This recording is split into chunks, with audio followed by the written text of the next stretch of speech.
अरे घर में बुलाई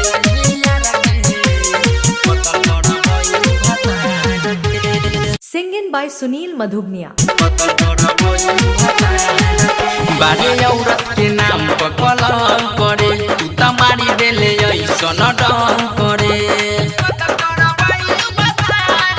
बारे औरत के नाम पर कलम करे तू तमारी देले ऐसन डम करे। खत्म कइले तू अपना सिंगार के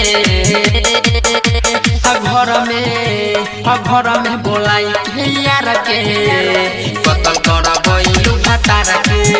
अरे घर में बोलाई यार के कतल करबैलू भातार के। घर में बोलाई यार के कतल करबैलू भातार के। Music director Sunil Madhubania. कहिए ऐसन कुकहर मरे आइला तोरा सर मरे। पानर जैसन यार से मिलके नसले अपन धार मरे।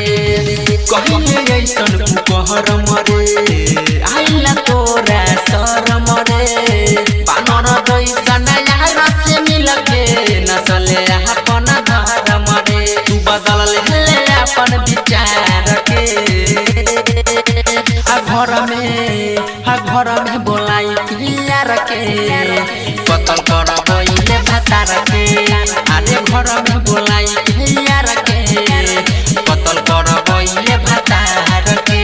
घर में बोलाई यार के कतल करबैले भातार के। अभी आप सुन रहे हैं मैथिली फिल्म्स के शानदार प्रस्तुति। अपना भतारा में रहे क्या कमी बोले ना छिनरिया रे। अपना भतारा में रहे क्या कमी बोले ना छिनरिया रे। कमिलल रहे तोरा जनमार के। घर में बोलाई यार के कतल करबैले भातार के। अरे घर में बोलाई